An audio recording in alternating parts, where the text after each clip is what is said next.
Boa noite, seja bem-vindo a mais uma celebração online da Igreja Batista Bethesda. Para nós é uma alegria receber você nessa noite.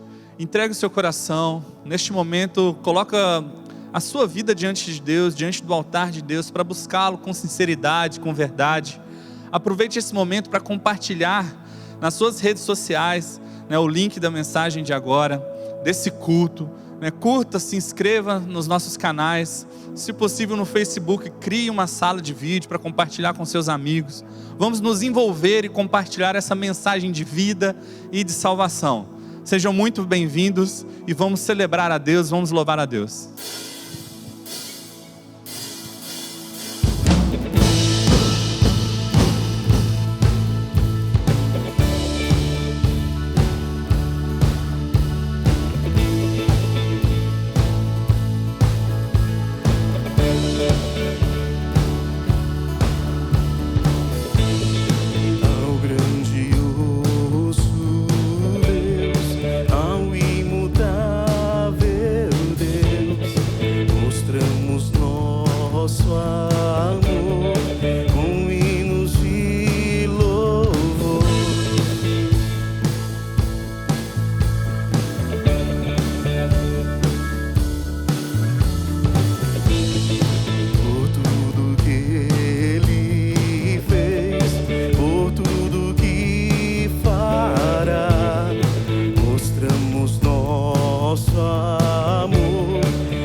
E Deus o exaltou.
Glória a Deus. Vamos bendizer ao nosso Deus.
Aleluia.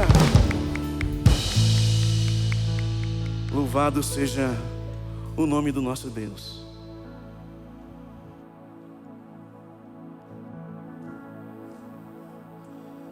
A Bíblia vai falando o seguinte, em Lucas, capítulo 6, versículo 38.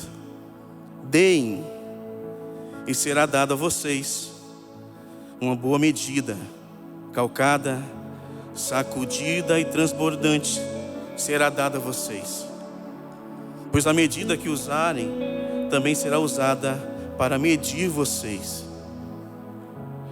O ato de doar e o ato de contribuir é uma forma de colocarmos em prática a nossa fé.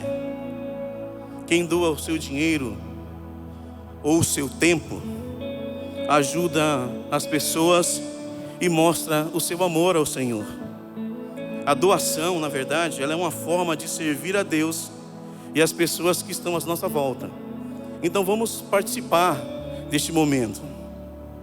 A nossa igreja, ela disponibiliza várias formas para estar facilitando a sua contribuição. Você pode estar utilizando o nosso aplicativo. Se você não baixou, aproveita para baixar. Depósito bancário, transferência bancária. Ou nas dependências da igreja, você pode estar vindo aqui de segunda a sexta-feira. Ou pode utilizar o QR Code que está aparecendo aí na sua tela.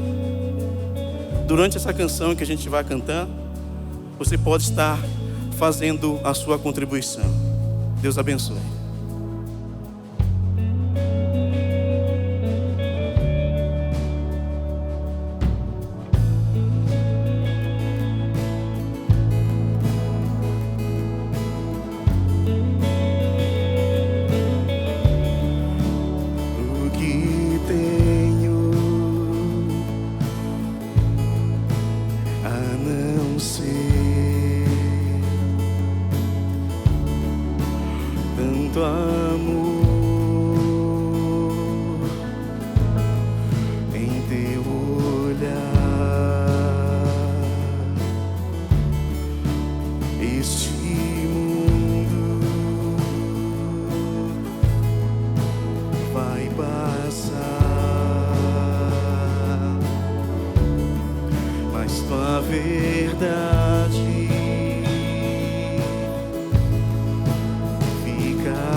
Está em ti.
Obrigado, Senhor, por esse tempo, por esse momento de estarmos te buscando, te adorando, te engrandecendo. Obrigado pelos dízimos, pelas ofertas. Que nunca falte a tua casa. Obrigado pela provisão que o Senhor tem dado a todo o teu povo. A ti seja dada, Pai, toda a honra e toda a glória, hoje e para todo sempre. Amém. Aleluia. Os irmãos podem sentar. Meu nome é Cláudio, sou conhecido como Dinho, né? A minha vida antes de Jesus, era uma vida, né, de vícios, de escravidão, né, de mentiras, de ilusões, né, uma vida vazia, uma vida que eu decidi fazer minhas próprias escolhas, né? Até os 14 anos, cheguei na igreja com a minha mãe, que a minha mãe frequentava, o meu pai, mas a partir dos 14 anos eu decidi fazer minhas próprias escolhas, viver a minha vontade, e foi a pior escolha que eu fiz. Então isso veio trazendo escravidão, veio trazendo tudo aquilo que o pecado traz na nossa vida, né? Morte, né? Muitas vezes tentei tirar minha própria vida, entrei no mundo das drogas, pornografia, tudo aquilo que o mundo oferece, né? E para minha carne era o que a carne queria, né? E eu fui e alimentei isso, e isso virou uma bola de neve que me levou para distante das pessoas que eu amava, da minha família, né? E me tornou escravo disso.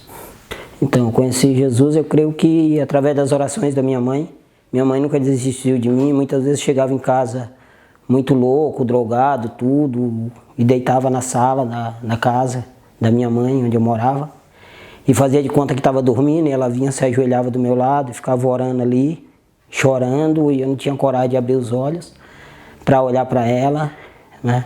E eu creio que através das orações dela, né, desse amor incondicional de Deus para comigo, eu fui percebendo alguns acidentes que eu sofri, que se fosse outros acidentes muito menor, né, que acontecem, pessoas se vão, e Deus foi poupando minha vida, e eu fui automaticamente percebendo isso, mas com a minha vontade eu não conseguia. Eu tomava decisão, mas uma semana depois eu estava de novo na droga, no vício, não conseguia. E isso me levava, por eu conhecer a palavra, por eu ter uma família, um pai, uma mãe que me amava, que nunca tacou o dedo na minha cara, né? Minha mãe sempre orando. E no Dia das Mães do ano de 2006, eu e mais 4 irmãos tomamos a decisão de fazer uma surpresa para minha mãe. E foi na Igreja Batista Bethesda, que era um quarteirão da minha casa. E eu lembro que eu cheguei lá com meus irmãos, com a rosa na mão, para fazer uma surpresa para ela. Eu lembro que eu entreguei a rosa para ela, depois eu estava de joelhos lá na frente, entregando minha vida para Jesus. E a oração que eu fiz foi, como eu conhecia a palavra, eu orei a Deus, entregando minha vida para Ele, e falei, eu creio que o Senhor pode mudar a minha vida. E se o Senhor me mudar, a minha vida vai ser do Senhor, não vai ser mais minha. Porque como eu sou louco para o mundo, eu quero ser louco para o Senhor. A partir do momento que Jesus entrou na minha vida, esses sonhos, Ele colocou de volta no meu coração, né, de ter uma família, de viver aquilo que Ele nos criou para viver e para ser, né? Alguém que se relaciona, que tem uma família, né, que Ele criou a gente para isso. E automaticamente eu comecei a buscar Ele tudo, e Ele foi transformando áreas após áreas na minha vida. Ele começou a reacender esse sonho, né, que Ele me criou, como todos nós, para ter uma família, tudo. E aí eu fui buscando a Deus, né, no foco de viver para Ele, mas entendendo e orando, né, e colocando diante de Deus que eu queria, né, uma pessoa que Ele colocasse na minha vida para que eu pudesse fazer ela feliz, para que pudesse somar naquilo que Deus me chamou para ser, no ministério que Ele tem para minha vida, né. E Deus, maravilhoso, transformou minha vida, me deu uma família linda, a minha esposa a Andréa, tenho gêmeas, vai fazer 3 anos agora, a Esté, a Elisa. Então Jesus, Ele transformou totalmente minha vida. Uma pessoa que não tinha expectativa de vida, não tinha expectativa de nada. E Ele entrou na minha vida e fez tudo isso, e eu creio que Ele tem muito mais, né? Então Jesus, na minha vida, né, Ele entrou e me fez uma nova criatura realmente, em todas as áreas. E tudo define quem Ele é, né? Mas eu acrescento, Ele é vida, Ele é esperança, Ele é cura, Ele é transformação. Então Jesus para mim, Ele é isso na minha vida. Que a generosidade seja a marca da vida de vocês, mostrando-se acessíveis aos outros. Vocês motivarão as pessoas a se aproximar de Deus, o generoso Pai do céu. Mateus 5,16 na versão A Mensagem. Nós somos desafiados a viver uma vida conforme a vontade de Deus. Um dia Jesus alcançou você, transformou a sua vida e deu um propósito para você. E nós, como igreja, somos desafiados a compartilhar essa mensagem de salvação. Nossa igreja está passando pelo desafio do eu mais um. Já pensou se no final de 12 meses, cada membro da nossa igreja, cada pessoa, compartilhasse a mensagem de salvação e uma vida fosse transformada através de você? Isso não é um número, mas são vidas transformadas, são famílias restauradas. Uma vida que vai ter um propósito de verdade. E você pode fazer parte disso, e você deve fazer parte disso. Aproveita nesse tempo agora, faça uma lista aí com 5 nomes que Deus já vai mostrar para você, vai revelar para você. E envie uma mensagem agora, no seu celular, no WhatsApp. Envie uma mensagem para essa pessoa. Diga que você vai orar por ela. E que você faz parte da vida dela, que ela é especial para você. Que você tem algo muito especial que pode mudar e transformar a vida dela. Faça isso agora.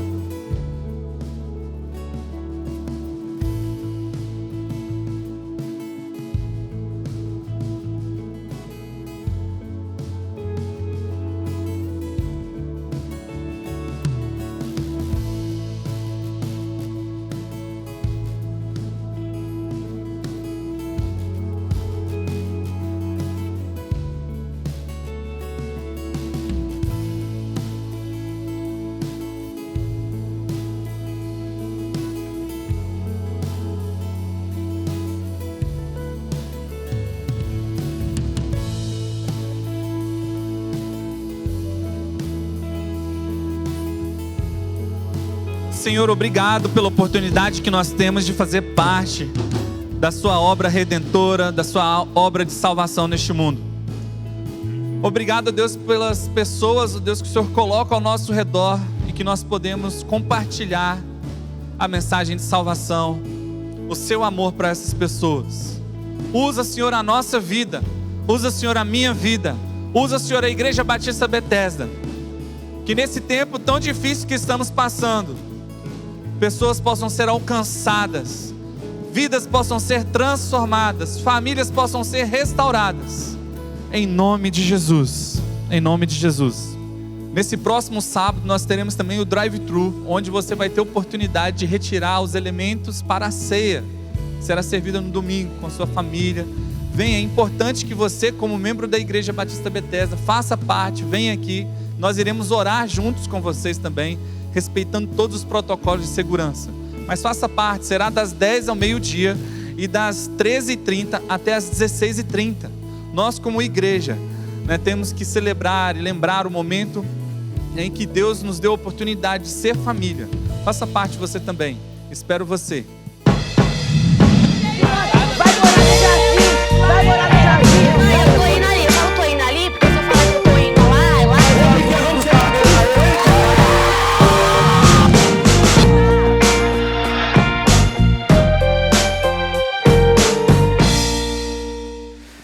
Olá, graça e paz de Jesus para você. Que bom que nós estamos reunidos, distantes, mas conectados através da tecnologia. Deus tem falado tanto nesse tempo e eu não vejo a hora de nós podermos nos reunir presencialmente. Tenho orado por você, membro da Betesda. Também eu quero dar as boas-vindas para você que está na nossa transmissão pela primeira vez. Já foi falado aqui, mas eu quero te encorajar, antes de orar com você e pregar a palavra, a se inscrever no nosso canal, a dar um joia e um curtir para que essa mensagem chegue para mais pessoas. Eu creio que Deus está falando tremendamente. Nós estamos terminando hoje uma série sensacional chamada Casos de Família. Nós estamos avaliando histórias de famílias na Bíblia que são muito parecidas com a nossa. Nós avaliamos o caso da família de Abraão, o caso da família de Isaac, o caso da família de Efraim. Semana passada, numa palavra poderosa sobre o caso da família de Eli, uma família que tinha tudo para dar certo, mas que falhou. E eu creio que em tempos de Covid-19, em tempos de que muitas pessoas estão em casa, em que nós estamos passando um tempo maior com a família, talvez os problemas tenham aumentado, tenham maximizado. Nós chegamos até aqui, Deus tem feito tantas coisas, mas hoje eu não vou falar de nenhum caso específico. A mensagem dessa noite talvez seja o caso da sua família, seja o caso das nossas famílias. E eu quero falar com você aqui nessa noite sobre algo muito sério para fechar o mês da família, vencendo as negligências na família. Quero convidar você, se você pode ficar em pé mais uma vez, abrir a sua Bíblia aí em Tiago capítulo 4, versículo 17. Esse é o texto, esse é o verso que eu quero ministrar e desafiar você a receber o que Deus tem para nós. Diz assim a palavra de Deus: pensem nisto, pois quem sabe que deve fazer o bem e não faz, comete pecado. Pensem nisso, ou aquele que sabe que deve fazer o bem e não faz, comete pecado. Eu quero orar com você mais uma vez, no nome de Jesus. Ó Pai, obrigado pela Tua palavra. Tua palavra é poderosa, Tua palavra é a verdade. Suplicamos que ela venha de encontro ao nosso coração, curando, restaurando, transformando, mudando casamentos, a relação de pais e filhos, trazendo bênção, mudança e paz sobre a nossa casa. Nós invocamos e clamamos a Tua presença. Suplicamos a Ti que a Tua palavra, ela não volte vazia como ela mesma diz, mas glorifica o Teu nome, Senhor. Eu clamo que o Senhor edifique a igreja. Os nossos ouvidos estão atentos e declaramos que nós e a nossa casa serviremos ao Senhor. Em nome de Jesus, amém e amém. Que diferença a família faz? Num tempo em que a família tem sido tão atacada, tão desvalorizada, a pergunta é: que impacto? Será que a família produz algum impacto na vida das pessoas? Será que a família tem o poder de causar um impacto positivo ou negativo dentro de um casamento, na vida financeira, na história de alguém? E eu quero começar dizendo para você essa pergunta que um camarada chamado Richard Dugdale acabou fazendo para ele mesmo em 1874. Ele é alguém que começou a visitar pelo menos 13 prisões lá. Ele era membro de um comitê executivo de cadeias, de associações de prisões em Nova York. E ele passou por 13 presídios avaliando essa pergunta se a família fazia alguma diferença. E algo chamou muito a atenção dele, porque em um mesmo presídio, em uma cadeia, ele encontrou 6 membros da mesma família presos. Aquelas pessoas eram acusadas de tentativa de homicídio, de estupro, de roubos. E aquilo intrigou tanto ele, que ele falou com o xerife daquele condado. E o xerife, ele confidenciou e disse assim, que aquela família estava no estado de Nova York, desde que o estado de Nova York havia se estabelecido. E a maioria dos membros daquela família eram conhecidos como criminosos. A maioria era algo que todo aquele estado sabia. E ele se deparou e começou a fazer um estudo. Ele estudou essa família e ele publicou num livro que está aí na tela, que ele deu um nome, batizou, ele colocou o nome dessa família de The Jukes. Ele estudou essa família e publicou suas descobertas. Ele deu um nome para essa família de The Jukes. E ele estudou pelo menos 1.200 pessoas. E quando ele traçou a árvore genealógica dessa família, ele chegou até um camarada chamado Max. Max teve 6 filhos, 2 filhas. Alguns dos seus filhos nasceram fora do casamento. Ele era alcoólatra e até onde se sabe ele não gostava de trabalhar. E aí o Doug Taylor, ele estimou mais ou menos nessas pessoas, ele publicou esse livro que se chama The Jukes, um estudo sobre crime, miséria, doença e a hereditariedade. Ele descobriu algo impressionante, que aquela família tinha um padrão de criminalidade, prostituição e miséria, e está ali na tela. E ele catalogou, 180 daqueles descendentes eram muito pobres, 25% das pessoas, 140 eram criminosos, 60 praticavam roubos habitualmente, 50 eram prostitutas comuns. A reputação daquela família era tão ruim que The Jukes passou a ser algo pejorativo. Eles não eram contratados para nenhum emprego no condado e ali naquela região de Nova York. Mas uma coisa era certa no estudo dele, que ser membro daquela família influenciava negativamente as pessoas para algo que não era bom. Coincidentemente, uma outra família que viveu na mesma época, no mesmo tempo, era uma família que viveu na mesma região, há um padrão completamente diferente. Sabe que família era essa? Do grande Jonathan Edwards. Jonathan Edwards foi um pastor, um teólogo, talvez o maior teólogo americano, presidente da faculdade de Princeton. Ele nasceu em 1703 e viveu lá em Nova York. Ele era um homem devotado a Deus, devotado à família. Ele e a sua esposa Sara tiveram 11 filhos, 3 meninos e 8 meninas. Ficaram casados 31 anos, até que infelizmente ele faleceu através de uma febre, quando ele contraiu varíola. E naquele estudo que fizeram com a família dele, com 1.900 pessoas, eles entenderam, encontraram o seguinte, que na genealogia de Jonathan Edwards, eles encontraram 13 diretores de faculdade, 65 professores, 100 advogados, incluindo um reitor de uma grande escola de direito, 30 juízes, 66 médicos, incluindo o reitor de uma faculdade de medicina, 80 funcionários públicos, que incluía, sabe o quê? 3 senadores, 3 prefeitos de grandes cidades, 3 governadores, um alto funcionário do Tesouro Americano, um vice-presidente dos Estados Unidos, além de centenas de pessoas que eram pastores e missionários. E sabe o que nós entendemos, e é isso que eu quero introduzir essa mensagem, que uma boa família é uma grande vantagem na vida. Mas talvez você diz, pastor, a minha família não é nem de perto igual a de Jonathan Edwards. Eu não consigo controlar os meus ancestrais. Eu tenho uma história complicada, mas eu quero dizer para você que você não define os seus ancestrais, mas você pode definir para onde vai o rumo da história da sua família. Você pode decidir como é que será contada a sua história. E avaliando tudo isso, eu entendo que esse texto é um texto poderoso, porque uma das áreas mais sérias que fazem com que famílias sejam, ou como os dos Jokes, ou talvez como a família de Jonathan Edwards, tem a ver com uma palavra importante que nós lemos, que é as coisas que nós negligenciamos. As áreas vitais que nós negligenciamos, as áreas vitais que nós omitimos, porque quando nós deixamos de fazer aquilo que nós sabemos que devemos fazer, a Bíblia não diz que isso é só algo irrelevante, mas a Bíblia diz que aquele que sabe que deve fazer o bem e não faz, comete pecado. Aquele que entende, aquele que compreende. E o fato, e nessa noite eu quero falar com você rapidamente, que nós precisamos vencer as negligências dentro da família. Há muitas questões que nós vamos deixando para lá. A gente diz, amanhã eu faço, amanhã eu vou atacá-la, amanhã eu vou resolver. E eu quero dizer para você que são essas coisas que vão determinar que tipo de família nós estamos construindo.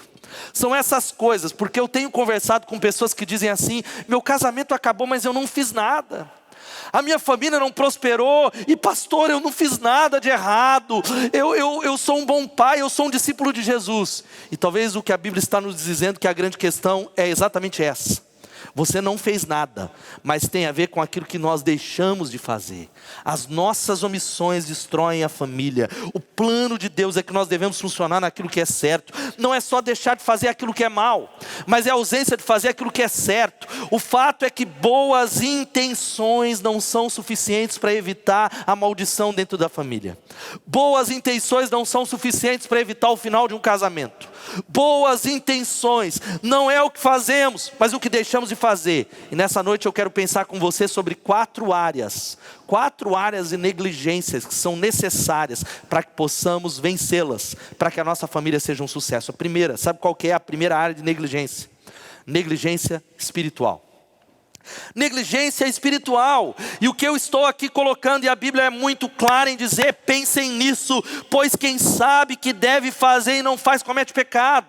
O grande problema é que nós vamos computando aquilo que nós fazemos, mas a Bíblia diz que existem pecados que são aqueles que são os de omissão, coisas que eu sei que eu deveria fazer, não são tão sérias, e nós deixamos de fazer. E sabe o que significa isso? Não liderar a família espiritualmente é um ato de negligência.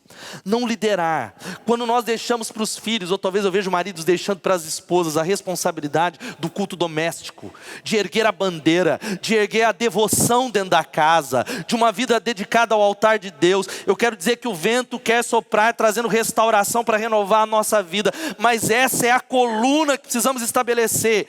O relacionamento entre marido e esposa, pais e filhos. Nós não podemos negligenciar a raiz espiritual, e não é só de boca. E quando nós falamos de negligência espiritual, todo mundo é espiritual. Nessa igreja, todo mundo, você está aqui num culto online, você é crente pra caramba. Você é um crente espiritual, mas nós estamos dizendo em liderar, em devolver aquilo que nós temos de verdade.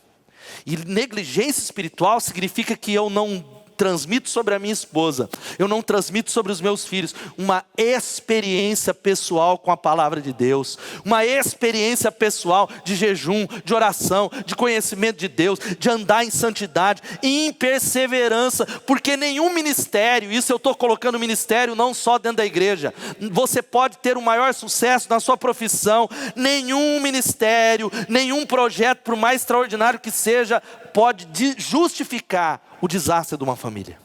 E eu sei que nós vivemos tempo em que as famílias estão sendo destruídas. Há um texto poderoso, 1 Timóteo, capítulo 3, 4 e 5, que fala sobre aqueles que lideram na igreja, mas vale para todos que são discípulos. A Bíblia diz o seguinte, que ele deve governar bem sua própria família, tendo os filhos sujeitos a ele com toda a dignidade. Porque se alguém não sabe governar sua família, como pode cuidar da igreja de Deus? Se alguém não consegue liderar a família, como é que pode influenciar outras pessoas? Sabe o que significa isso? Andar de verdade com Deus, amar a Deus de todo o coração. E amar a Deus de todo o coração se expressa na boca e nas atitudes. Num coração que está inclinado em obedecer, ensinar os nossos filhos a amar a Bíblia, a viver uma vida de oração. Mas como é que você vai fazer isso se você não vive isso? Como é que você vai encorajar a sua família a ir na direção da bênção de Deus? Encorajar a sua família a ir na direção da bênção, porque a Bíblia diz que a vontade de Deus é boa, perfeita e agradável.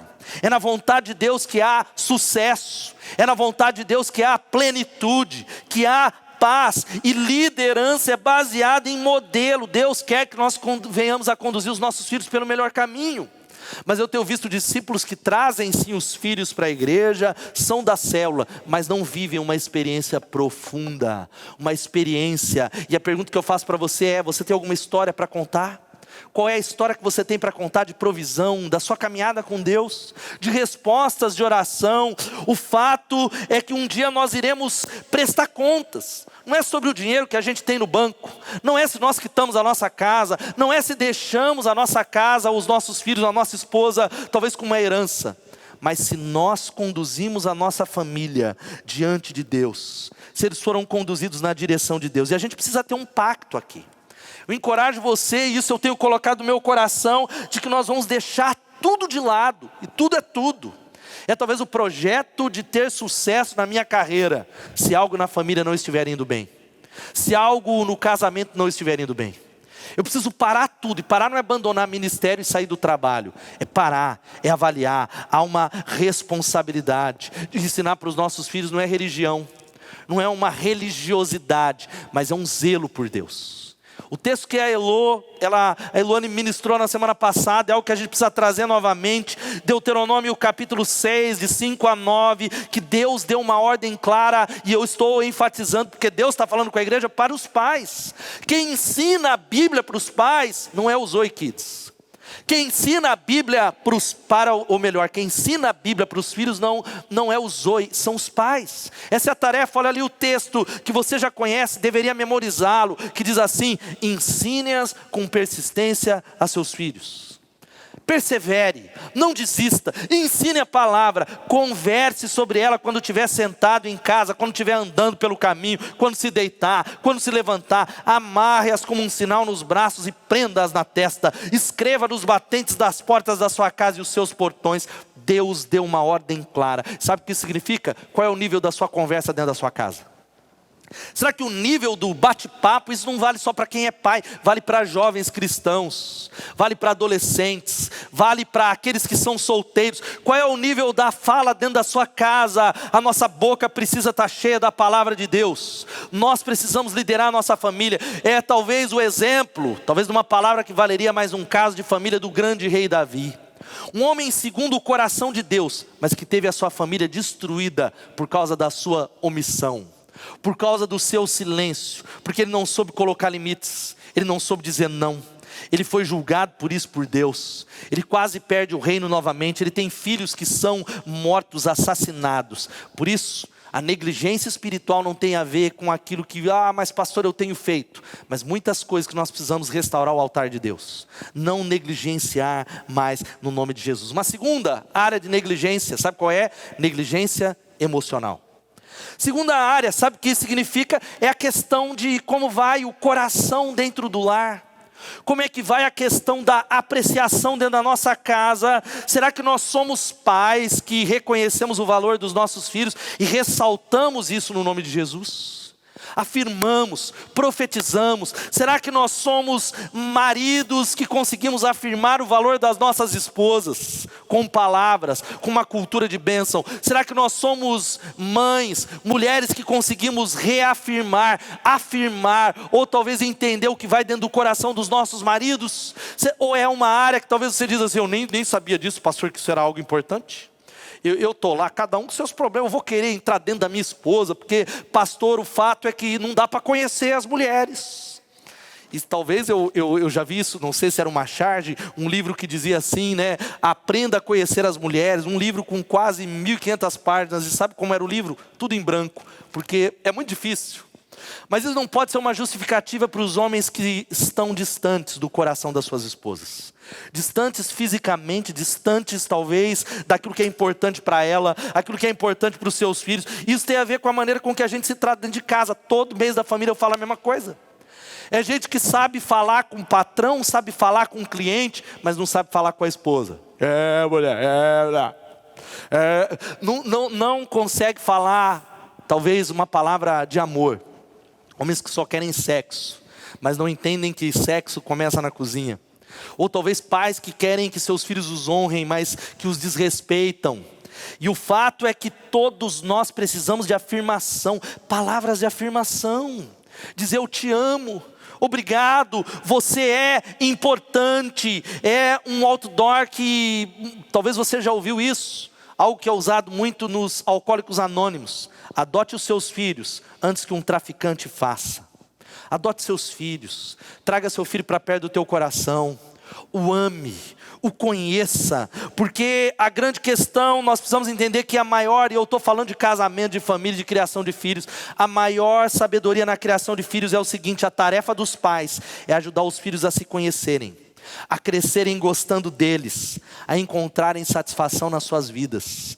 Há uma geração de adolescentes, de jovens, isso começa na infância, de gente que não se ama, de gente que talvez não conseguem se enxergar como Deus as vê, que talvez estão entrando num processo de depressão, de suicídio, de pensamentos de morte, porque se sentem um lixo, porque têm recebido talvez pela omissão dos pais. Talvez você é alguém que não tenha amaldiçoado seus filhos, mas aquele que sabe que deve fazer o bem e não faz, a Bíblia diz, comete pecado. Aquele que sabe que deve abençoar, nós precisamos entender que depois a gente fala, a culpa é do diabo, a culpa é do Satanás, é ele que entrou na minha casa. Querido, eu quero dizer para você que nós precisamos criar dentro das nossas famílias, isso tem a ver com a emoção, uma cultura familiar de bênção. Uma cultura onde a bênção, o abençoar a minha esposa, abençoar o meu marido, abençoar os meus filhos, dizer a minha família é abençoada, a minha família ela já é abençoada com toda sorte de bênçãos, tem a ver com crer naquilo que a Bíblia diz sobre quem a sua família é. Tem a ver com olhar com os olhos espirituais. Abençoar, sabe o que é? É colocar a cabeça sobre as mãos dos seus filhos e falar sobre o futuro deles. Não é olhar sobre os problemas de agora e falar, eu creio, eu oro, eu profetizo. É abençoar a sua esposa. Agora tem um monte de marido que só amaldiçoa a família. Tu não conhece a minha esposa, pastor Jararaca. Você não conhece meu marido, pastor. Você fala porque você não dorme com ele, não conhece quem ele é. Nós precisamos criar uma cultura de bênção. Eu já ensinei a igreja, mas há uma tradição maravilhosa, judaica, que Deus colocou sobre os judeus, que se chama toda sexta-feira o Erev Shabbat. Sabe o que é o Erev Shabbat? Na sexta-feira à noite, quando antecede o Shabbat dos judeus, todo homem judeu ao redor da mesa, mesmo numa vida corrida, isso vale para hoje, eles mantêm uma tradição, eles comem juntos. E o sacerdote do lar, primeiro ele se vira para a esposa e a abençoa. Ele olha para ela e diz, olha, você é uma esposa que dentre tantas mulheres, a bênção de Deus está sobre você. Dentre tantas mulheres eu vejo o seu valor. Ele olha nos olhos daquela esposa toda sexta-feira à noite. E da mesma maneira ele olha para os filhos. E ele abençoa, ele profetiza, ele profere uma série de bênçãos sobre os seus filhos. Agora olha aqui para mim, querido irmão, e nós precisamos entender algo que é nítido. É algo que é completamente interessante, de que não é à toa que talvez um jovem cristão, quando ele olha para o ambiente de trabalho e para um banco, ele diz, eu quero trabalhar no banco. O judeu ele pensa, eu vou ser proprietário do banco. O jovem cristão diz, quem sabe eu vou trabalhar na indústria do cinema e talvez fazer uma ponta. Não, o jovem judeu ele pensa, por que não ser talvez um dos diretores mais famosos do mundo? Por que não ser o dono do estúdio? Por que não ser alguém? E há algo muito interessante que numa pesquisa, isso algo feito nos Estados Unidos, 40%, presta atenção, dos americanos mais ricos indicados pela revista Forbes, revista americana mensal ligada a finanças, são judeus. Você entendeu? 40% dos 400 americanos mais ricos são judeus, que são apenas 2% da população americana. 1/3 dos multimilionários americanos são judeus. 20% dos professores das melhores universidades são judeus. 40% de parceiros das firmas de advogados em Nova York e Washington são judeus. 30% dos ganhadores do Prêmio Nobel americano em ciência são judeus. 25% dos ganhadores de prêmios de ciência são judeus. Quando a gente fala de grandes diretores de cinema, de quem que você lembra? Steven Spielberg, um judeu. E sabe por quê? Quando os pais estão profetizando, mesmo aqueles que nem sabem, eles estão profetizando a imagem de Deus que gera identidade e destino sobre os seus filhos. Será que você é alguém que conhece o coração da sua esposa? Eu tenho visto isso. É talvez aquela mulher que acha que o marido é imaturo, ela é criança e corrige toda hora, ela tem vergonha dele. Porque talvez ela é um pouco mais educada e ele fala com a boca cheia de coxinha, conhece esse caso? E ela no meio de todo mundo, não é uma cultura, não entende, talvez nós não entramos no coração da nossa esposa, não valorizamos aquilo que é importante. Maridos que talvez eles têm vergonha da sua esposa, que não tem tempo juntos. Quando foi a última vez que você perguntou para sua esposa de verdade, para ouvi-la, o que é que está no teu coração? Quais são os seus sonhos? Quando foi a última vez que você fez isso com o seu marido? É tempo de levantar esse altar, porque aquele que sabe fazer o bem e não faz, comete pecado. Sabe qual que é a terceira área de negligência? Negligência material. Essa é rápida, mas ela é importante. 1 Timóteo capítulo 5, versículo 8 diz assim: se alguém não cuida dos seus parentes, especialmente dos de sua própria família, negou a fé e é pior que o não crente.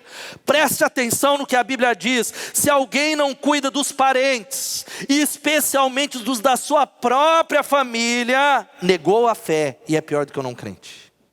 Sabe o que a Bíblia está falando? A Bíblia está falando de um cuidado material. Antes de Deus dar uma mulher para Adão, Ele deu um trabalho para Adão. Essa é uma palavra, você jovem que está na transmissão, tem jovem que quer casar, mas quem casa, você já ouviu falar de que quem casa quer casa? E ele não está falando de um palácio. A Bíblia está falando que você não pode pensar em casar se você talvez não entender o seu papel de provisão. o seu papel de provedor do seu lar. E por isso eu abro um parênteses aqui, meninas que não precisa escrever para não dar problema, mas você que namora um cara que não quer trabalhar, um cara que não para emprego, um cara que é derrota, chuta que é laço no nome de Jesus, irmã. Mas ele é lindo, pastor, ele é bonito, ele é cheiroso. Lembra que Satanás transfigura em anjo de luz. A Bíblia diz que Satanás ele se disfarça de anjos de luz. E sabe por que eu estou brincando com uma coisa séria? De que o fato, preste atenção, a Bíblia está falando que para casar, para cuidar da família, tem que ter condições de se sustentar. Por que eu abro isso? Existe um papel. Hoje nós estamos num tempo que a sociedade mudou, mas alguns princípios espirituais não. Existem papéis que continuam sendo da mulher, isso não tem a ver com machismo. E papéis que são do homem, que não tem a ver com feminismo, com uma série de coisas, tem a ver, sabe com o quê? Com a construção de uma família que prevalece, com a construção de uma família que tem sobre ela a bênção de Deus. E quando eu falo dessa negligência material, existem papéis que são do homem. A liderança espiritual, o governo espiritual, quem é que puxa a Bíblia e chama o povo para oração e ensina os filhos é o homem. Deus, mas a mulher não pode fazer isso. Não, mas é o homem que lidera. A Bíblia fala que é um papel de proteção e provisão que pertence ao homem. O homem é aquele, e presta atenção pais, deixa eu abrir aqui, eu estou falando de negligência material. Você pai, que tem uma filha adolescente, mas que tem uma filha principalmente menina, você precisa defender essa menina com unhas e dentes. Você tem uma responsabilidade de dizer, não importa, para onde ela for, eu protegerei a minha princesa. Eu vou proteger talvez dos abusos que começam na adolescência, de talvez garotas ou filhas de pais que têm relacionamentos tão inadequados, e os pais estão em silêncio, e os pais não se metem, e os pais estão calados. Esse é um papel de proteção que Deus vai cobrar. Mas o papel da provisão está falando algo, presta atenção, não é, mas pastor, então minha esposa não pode ganhar melhor do que eu. Eu oro a Deus que a Elô, ela fique rica em nome de Jesus do salão dela. Que ela ganhe 50 vezes mais, louvado seja Deus. Mas a Bíblia está dizendo que a provisão material, a responsabilidade maior, a responsabilidade é do homem. Eu tenho visto uma geração que não tem lastro bíblico, irmão. O meu dinheiro é meu, o seu é seu. É igual uma sociedade, 50% é meu. Aí eles pegam a conta de luz e falam, tá aqui, você gastou, o pedaço é seu e é meu. Não existe isso. A palavra de Deus diz que deixará o homem pai e mãe e se unirá à sua mulher, e eles serão uma só carne. Não é dinheiro meu e Delô, é nosso. Não é eu ou ela, não é gasto dela, porque quando talvez ela exagera ou eu exagero, quem sofre é a família. Quando um pai está endividado, quem sofre é toda a família. Quando uma mulher está endividada, quem sofre é toda a família. E sabe que nós estamos falando sobre isso? Eu não estou falando para você que talvez está desempregado, talvez falar, está vendo? É por isso essa minha ansiedade, mas não negligenciar aquilo que é mais importante. Sabe o que isso tem a ver? Com lidar com sabedoria com as finanças. Pedir sabedoria a Deus. Dinheiro está acabando com casamento. Dinheiro está acabando com muitos casamentos. E a grande questão é porque nós perecemos pela falta de sabedoria. Não temos um orçamento. Nós não sabemos o quanto nós ganhamos. Ou talvez até sabemos o quanto ganhamos, mas não sabemos o quanto nós gastamos. Nós não estudamos dinheiro, nós não investimos, nós não somos fiéis a Deus, nós não somos dizimistas e ofertantes, e nós não vencemos uma mentalidade de consumo. Levanta a mão você que está em casa aí, comprar, quem gosta de comprar aí? Até quem está aqui no auditório. Nós gostamos. Poucos são, e louvado seja Deus, aqueles que venceram essa mentalidade de consumo que talvez é imposto pela nossa sociedade. Mas eu quero dizer para você que comprar é muito legal, mas é uma fonte que não sacia a sua alma. Comprar é algo que é fake, que tem o seu lugar, mas não pode servir para talvez dar o sentido para a sua família. A última coisa, sabe qual que é a última área de negligência? Dentre tantas que poderíamos falar, negligência para com o serviço a Deus. Eu falei sobre a negligência espiritual, que eu estou falando de algo individual, o sacerdócio, o altar dentro da sua casa. Eu falei sobre a negligência emocional e sobre essa negligência material. E agora uma outra área, que não é igual à primeira, negligência para com o serviço a Deus. E eu leio um texto que é talvez chave no mês da família, em tantos meses da família que nós recitamos. Josué capítulo 24, de 14 a 15. Josué, ele chama todo o povo de Israel para trazer uma definição. E querido, olha aqui para mim, Deus está chamando você para uma definição, para algo que vai definir a história da sua família. Esse texto, ele diz assim: agora temam o Senhor e sirvam-no com integridade e fidelidade. Joguem fora os deuses que os seus antepassados adoraram além do Eufrates e no Egito, e sirvam o Senhor. Se porém não lhes agrada servir ao Senhor, escolham hoje a quem irão servir. Se aos deuses que os seus antepassados serviram além do Eufrates, ou aos deuses dos amorreus em cuja terra vocês estão vivendo. Mas eu e a minha casa serviremos ao Senhor. Mas eu e a minha família serviremos ao Senhor. Durante muito tempo, e eu creio que se aplica, eu ensinei que ele estava falando sobre adoração, aceitar os mandamentos de Deus, ou sobre servir deuses falsos ou ao Deus verdadeiro. Mas quando ele fala sobre servir aqui nesse texto, ele não está falando sobre o Deus verdadeiro e nem sobre os mandamentos. O vocábulo hebraico, a palavra se chama abad. E essa palavra, sabe o que significa? Trabalhar, servir, labutar, trabalhar com outro, servir outro com trabalho. Sabe o que significa? Se você é discípulo de Jesus, se você é um crente de verdade, Deus te chama a trabalhar para Ele. Deus te chama a se envolver com a obra dele. Deus te chama porque em João capítulo 4, Jesus diz assim, ó: a minha comida é fazer a vontade de Deus. A minha comida é fazer a obra de Deus. Trabalhar na casa de Deus, trabalhar na obra de Deus, servindo pessoas, é alimento, é o que sustenta a alma. E eu tenho visto uma geração de discípulos que não entende, tem tanto dinheiro, corre atrás de tanto projeto, mas está morrendo de fome, está seco, a alma secando, porque Deus falou: o alimento é a obra. Sabe por que o alimento é a obra? Porque Jesus, ele deu uma grande comissão, que é servir, fazer discípulos de todas as nações. Ele não deu uma grande sugestão: se você tiver tempo, na brecha do trabalho, discipula alguém e ganha alguém para Jesus. Não, não, não. Ele deu uma ordem, ele deu um chamado. E antes de orar, eu quero dizer algo para você que tem dois extremos. O primeiro extremo, sim, é claro, gente que está tanto no trabalho, isso vale o trabalho na sua profissão, na sua carreira, ou dentro da igreja, e negligencia a família. Isso é um extremo. Me lembro de uma história do pastor Luciano Subirá, e ele conta de maneira tão interessante que ele falou com a família: ó, tem um filme que está saindo de cartaz, hoje é o dia que a gente vai sair para comer, a gente não pode deixar de assistir, e está certo. E levou os seus filhos, e tocou o telefone. Era um membro da igreja falando assim: pastor, pelo amor de Deus, você precisa me atender hoje. Ele: não posso ter o compromisso. Mas é sério? Ele: não, mas eu não posso. Meu casamento acabou, pastor. Quebrei o pau com a minha esposa e meu casamento terminou, você precisa me atender. E aí o pastor falou: não, vou atender você amanhã cedo. Pastor, você não está entendendo, meu casamento acabou. Ele: querido, eu vou te atender amanhã na primeira hora. Mas o que tanto o senhor tem de compromisso tão importante? E aí o pastor Luciano disse que se aborreceu um pouco, falou: ó, eu ia falar que não é da sua conta, mas já que você insiste tanto, eu tenho um compromisso, que é shopping. Eu vou assistir um filme com a minha família e comer alguma coisa. E aquele irmão ficou indignado: você vai trocar o meu casamento que está acabando por causa do shopping? E aí ele disse assim: é por isso que é o seu casamento que está acabando, não o meu. E aí o homem bateu o telefone. E ele falou: perdi uma ovelha, mas eu tenho que cuidar da minha família. E ele conta que aquele homem, no outro dia, ele ligou para aquela ovelha e falou: e aí, querido, quer conversar? Aí o homem: não quero conversar não, pastor, está tudo certo. Ele: larga a mão de ser orgulhoso, eu quero atender você. Não, pastor, sabe o que é? Quando o senhor falou que ia preferir o shopping do que me atender, eu fiquei com tanta raiva que eu precisei de uma aliada, era minha esposa. Nós falamos mal junto, aí ela também ficou indignada. E aí nós começamos a falar mal de você.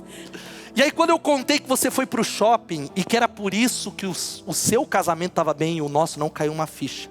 Nós entendemos que nós estávamos negligenciando a família. E Deus trouxe arrependimento ali. Esse é o extremo. Mas querido, eu entrei nisso para dizer que a maior parte, como um pastor de uma igreja que eu vejo na nossa igreja, é o outro extremo. É o extremo de gente que usa a família para não fazer nada para Deus. É gente que eu falo: querido, por que você não trouxe seu filho para o culto da manhã? Ou quando tínhamos escola bíblica dominical: ah, porque está frio. E aí eu perguntava para muitas pessoas: ele ficou a semana toda em casa? Ou ele foi para a escola? Não, ele foi para a escola, pastor. Você está entendendo a incoerência? Quando se trata das coisas de Deus, qualquer desculpa serve. Muita gente talvez não está nem na transmissão, ou muita gente não vem nem no culto ou na célula, porque eu tenho falado para irmãos: você não entrou na célula, o que aconteceu? Eu não estava bem. Eu falo: e quando você não está bem, você deixa de trabalhar? Não, aí é outra coisa. Quando você não está bem, você deixa de ir ao médico. Aí é outra coisa. Querido, eu quero dizer para você, não importa o seu humor, busque a Deus. Busque ao Senhor. Crianças, os nossos filhos estão vendo a gente dizer isso. Nós estamos falando, sirva a Deus, meus filhos, eu estou ungindo vocês. Mas as nossas ações dizem outra coisa. A gente dizendo, hoje eu não vou porque eu estou cansado. Hoje eu não vou porque Deus entende. Mas eles estão vendo quando o seu time de futebol joga, faça chuva, faça sol, nós estamos lá. Quando é para ganhar dinheiro, faça chuva, faça sol, nós estamos lá. Quando é para fazer um negócio, eu não estou falando que o lazer não é importante ou o trabalho. Mas o fato é que eu quero te encorajar a entender que uma família que serve junto na casa de Deus, que ministra junto, é transformado completamente. Eu tenho tentado viver isso. Tem muita gente que fala, mas você é tempo integral, pastor. As minhas noites são mais tomadas que a maioria dos membros da igreja. E são as noites que você tem. São as noites que é possível fazer coisas com os filhos. E eu tenho conseguido priorizar a minha família, mas acima de tudo dizendo, Elô, nós vamos criar os nossos filhos no altar de Deus, as nossas filhas servindo ao Senhor, as nossas filhas valorizando missões, as nossas filhas amando pessoas, amando a igreja de Jesus. E eu quero encorajar você, envolva seus filhos. Comece a construir um legado, porque é inegociável servir a Deus. Eu fecho citando esse versículo. Sabe qual é o versículo que está lá? Tiago 4,17 na NVT diz, lembrem-se de que é pecado saber o que devem fazer e não fazê-lo. Eu quero terminar esse culto orando com você.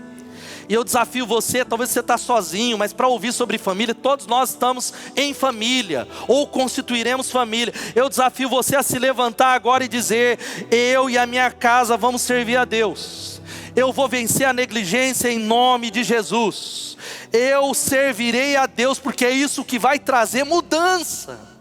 É isso que vai trazer restauração. Querido, eu quero encorajar você a orar. E eu quero fazer 2 desafios. Orar pela nossa família e cantar. Mas também não posso deixar de estender a você que está nos assistindo a oportunidade de entregar a sua vida a Jesus Cristo.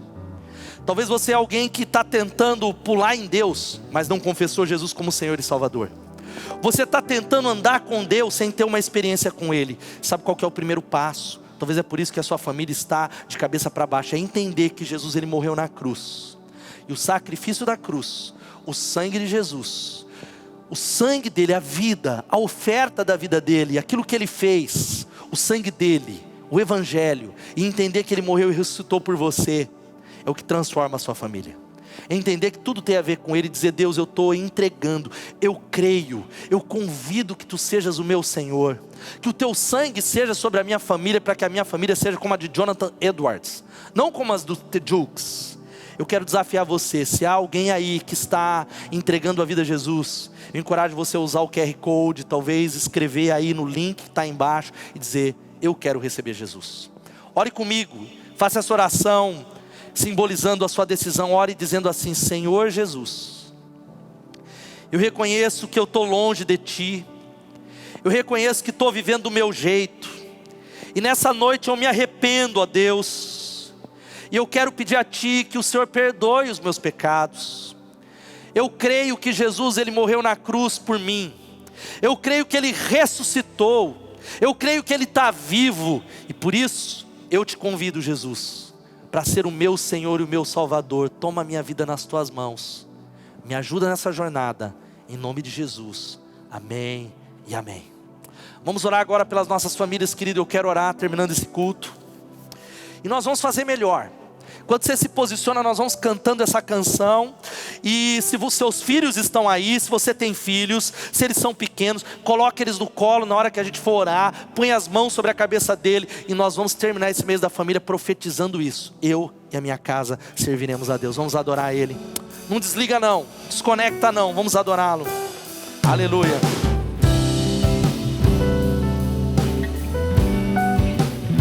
É tempo de arrependimento, tempo de conserto, tempo de mudança.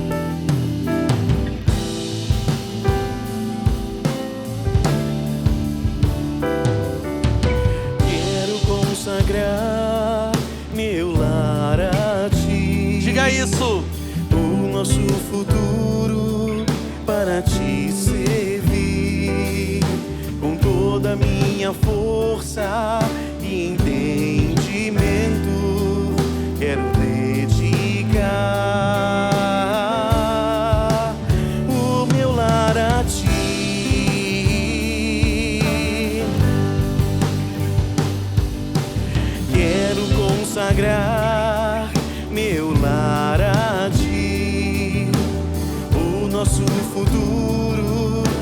para te servir com toda a minha força e entendimento.